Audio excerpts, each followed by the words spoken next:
Welcome to this deep dive into a concept that sounds straight out of a martial arts movie, using 4 ounces of force to move 1,000 pounds. Wow. This idea comes from Tai Chi's fighting song. Right. And today we're going to explore how something so seemingly small Yeah. can create such a huge impact, Mm-hmm. not just in martial arts, but maybe in life too. You hit the nail on the head. It's fascinating how this principle, rooted in ancient martial arts philosophy, Right. has these Yeah. ripple effects that extend into so many other areas. So to kick things off, can you remind us about the emphasis on softness in Tai Chi? Sure. I mean, it seems counterintuitive when we think about force and power. Right. It's not about being passive. Okay. Think of a willow tree. Bending in a strong wind. Yeah. Doesn't resist directly. It yields and adapts, Uh-huh. using the wind's energy to its advantage. Okay. That's softness in Tai Chi. It's Yeah. about harnessing and redirecting force, not meeting it head on. Okay, so it's like strategically channeling energy. Our sources have this great line. Extreme softness leads to extreme hardness. Yes. But isn't there a risk of being too yielding? Of getting walked all Mhm. over? Mhm. There must be times when a more direct approach is needed, right? You raise a great point. Discernment is key. Okay. Knowing when to yield Yeah. and when to stand firm Right. is where mastery comes in. But even in standing firm, Uh-huh. there's a subtle yielding, a rootedness that allows you to absorb and redirect force without being uprooted. Okay, I'm starting to see the nuance here. It's not just about being a pushover. So how does the softness translate into actual technique? That's where borrowing force comes in. Okay. It's a core principle in Tai Chi. Mm. And it's all about leveraging your opponent's energy rather than using your own. So instead of trying to block a punch directly, you'd redirect it, Yeah. using their momentum against them. Kind of like in judo, where Right. you use the opponent's weight to throw them off balance. Exactly. Think of it like redirecting a rushing river. You don't build a wall to stop it. You create channels to guide its flow. This idea of minimal effort for maximum impact Mm-hmm. is central to the 4 ounces concept.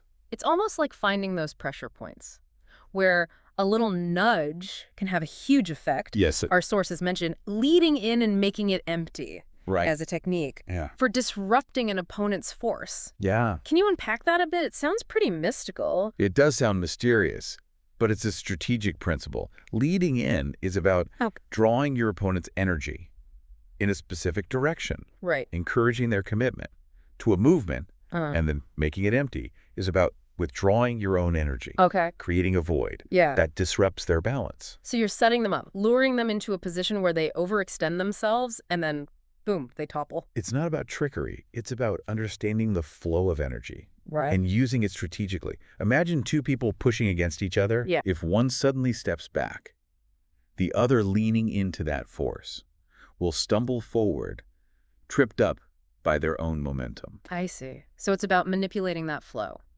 creating an imbalance that works in your favor. Exactly. How does this play out in actual Tai Chi practice? One of the core practices in Tai Chi is pushing hands. Okay. It's not about striking or grappling, but about a constant back and forth Mm-hmm. of sensing, yielding, and redirecting force. Imagine a dance where you're continuously adapting to your partner's movements, maintaining your own balance Yeah. while subtly disrupting theirs. It sounds incredibly complex, like a constant mental chess game Right. on top of the physical movements. It does take years to master. But what's fascinating is that the underlying principles, Okay. awareness, adaptability, strategic use of energy, these have applications Yeah. far beyond the martial arts realm. Right. And that's what's so intriguing about this whole 4 ounces moving 1,000 pounds idea. It's a powerful metaphor for thinking about how we approach challenges in life. Okay, my brain is definitely doing some pushing hands. With all these ideas, I'm starting to see how these Tai Chi principles Right. could apply to, say, negotiating a raise Mhm. or even dealing with a difficult family member. That's the beauty of this concept, right? Yep. It's not just about physical combat. It's a framework for approaching any situation Right. where there's resistance or conflict. But you mentioned pushing hands earlier. For our listeners who aren't familiar with Tai Chi, Yeah. could you quickly explain what that is? Of course. Pushing hands is a two-person exercise where you're constantly making contact, Okay. sensing your partner's energy, Yeah. yielding, redirecting, Uh-huh. and trying to disrupt your balance, Mm-hmm. all without actually harming them. So it's like a sparring match. Mm. But the goal is to subtly outmaneuver your opponent rather than overpower them. Precisely. It's about cultivating sensitivity, responsiveness. Right. and that ability to use 4 ounces of subtle pressure to create a much larger effect. Okay, so back to applying this to daily life. We talked about borrowing force. But what about those times when you just can't avoid a direct confrontation? Does softness still apply? Absolutely. Even in a direct confrontation, softness isn't about being weak. It's about having a flexible mindset, adapting to the situation, Right. and finding those leverage points where you can exert minimal effort for maximum impact. It's like choosing your battles wisely Yeah, and picking the right tool for the job. You wouldn't use a hammer when a screwdriver is needed. perfect analogy. Yeah. And that brings us to another key element, timing. Okay. Just as a martial artist waits for the right moment to strike or redirect force, Yeah.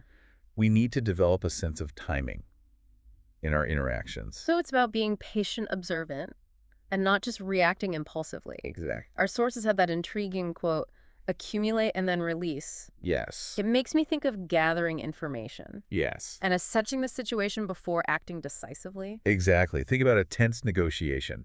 Rushing in with demands might backfire. Okay. Instead, you accumulate information. Listening, observing, sensing the other person's needs. Right. And then release your proposal at the opportune moment. It's almost like surfing. You don't fight the wave, you ride it using its energy to propel you forward. That's a great analogy. But how do you cultivate this kind of patience and awareness in the heat of the moment? Our brains are wired to react. You're right. That's where the mental aspect comes in. Our sources emphasize Okay. using intention instead of force. Yeah. And I think that's crucial. Right. Cultivating mental clarity, calming those reactive impulses, is key to applying these principles effectively. So it's not just about physical technique, it's about mental discipline, almost like meditating your way to a better outcome. Meditation is a fantastic tool for developing this kind of mental clarity and focus. When our minds are cluttered with anxieties and distractions, Right. we're far less likely to make sound judgments or spot those subtle leverage points. It's like that old saying, there is nothing in the mind and there is nothing to think about. You're creating that space where insights can emerge, where you can see the situation more clearly. Right. But realistically, how can we do this? In a world that's constantly demanding our attention. It's a practice, Right. not a perfect state. Even a few minutes of mindful breathing can make a difference. Okay. The key is to become aware of those moments when we're reacting from a place of stress or fear, and then consciously choose a different response. So it's about shifting from that fight or flight mode to a more strategic, intentional state of being. Precisely. And this brings us back to the essence of softness. It's not about passivity. Okay. It's about cultivating a flexible and adaptable mindset that can bend without breaking. Okay, I'm starting to get it. It's not about being a pushover. It's about being like that willow tree. Resilient, adaptable, able to weather any storm. Right. But honestly, doesn't this whole 4 ounces thing sometimes feel a bit, well, manipulative, like you're trying to subtly control the situation? I appreciate that question. Yeah. And the people involved. It's important to approach these principles Yeah. with integrity. It's not about manipulating people. Okay. It's about understanding the natural flow of energy, whether it's in a physical confrontation or a social interaction, and working with that flow rather than against it. So it's more about influence than control. It makes me think of those great leaders Right. who inspire and motivate rather than commanding and coercing. Exactly. Think of it as leadership Okay. through understanding and alignment, not through domination. Okay. I'm really seeing the depth of this concept now. It's about so much more than just martial arts techniques. It's about cultivating a way of being in the world, a way of approaching challenges with wisdom and grace. Beautifully put. And I think this ties into the idea of effortless action. That's often discussed in Tai Chi philosophy. Okay. It's not about forcing things to happen, but about aligning ourselves with the natural flow of events. So it's about working smarter, not harder. Finding that sweet spot where effort meets ease. Precisely. And that, I think, is the true essence of 4 ounces moving 1,000 pounds.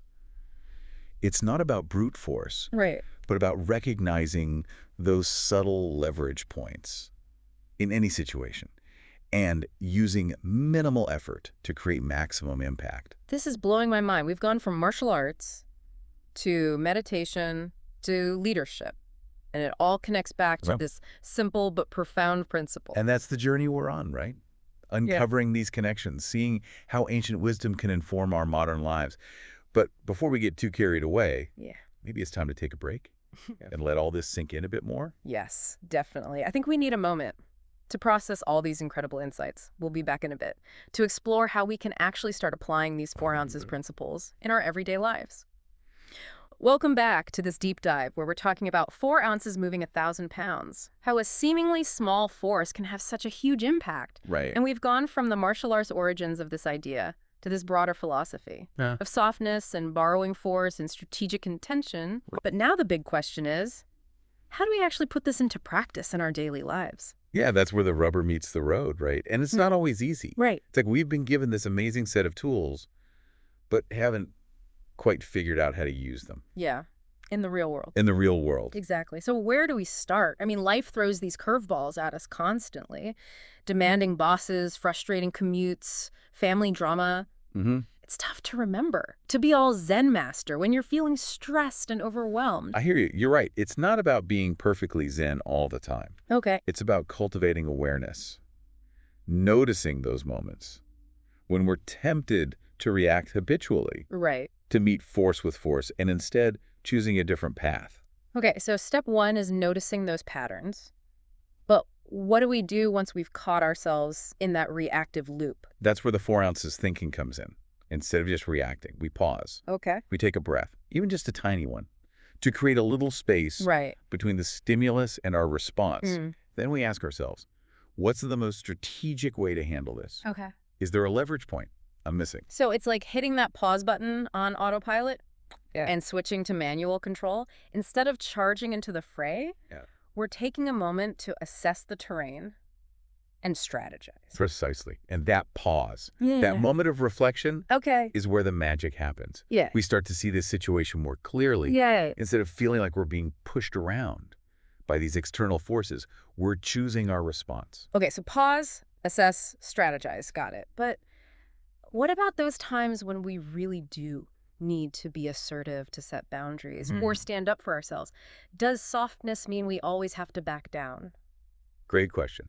And this is where the concept of softness can be a bit misleading. Okay. It's not about being passive or weak. It's about having that willow tree flexibility. Sometimes the strongest, most strategic move is to stand firm, to be rooted in your truth, even as you're yielding to the force of the situation. So it's about being both strong and flexible, assertive and adaptable. Right. I'm starting to see how this applies to leadership. You can be a strong leader without being a bully. Exactly. The best leaders inspire malaise. They motivate. Right. They create alignment, not through force, but through understanding and shared purpose. That reminds me of something we discussed earlier, clarifying our intentions. How does that play into this 4 ounces approach? It's essential. When we're clear about what we truly value, what we're trying to achieve, it helps us make decisions that are aligned with our deeper purpose.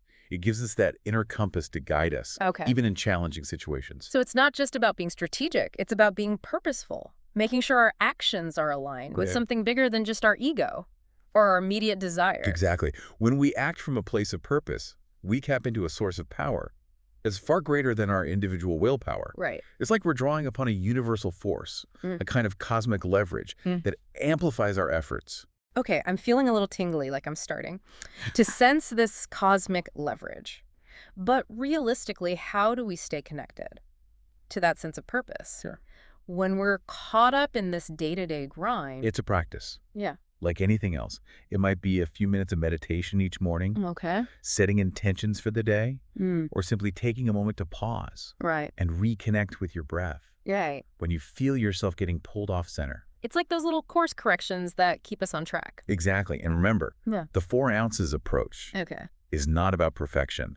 It's about making those tiny shifts, those subtle adjustments that over time create a massive ripple effect. It's like that butterfly effect we hear about, how a small change in one part of the system can create these huge changes elsewhere. Exactly. And it all starts with that willingness to pause, to observe, to choose our response, instead of just reacting habitually. Wow, this has been such an incredible deep dive. We've gone from martial arts to meditation to leadership, and it all ties back to this simple yet profound idea of 4 ounces moving 1,000 pounds.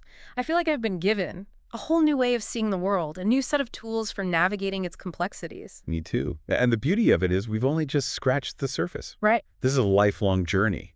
Yeah. of exploration discovery. So what's the one thing you'd like our listeners to take away from this deep dive? What's that one nugget of wisdom they can start applying today? I'd say it's this. Cultivate the pause, that moment of awareness, that space between stimulus and response is where your power lies. Okay. It's in that pause that you choose 4 ounces over brute force, strategy over reaction, and purpose over impulse. Beautiful. I think that's the perfect note to end on. So to our listeners, may this deep dive empower you to move through the world with a little more grace, a little more ease, and a whole lot more 4 ounces wisdom.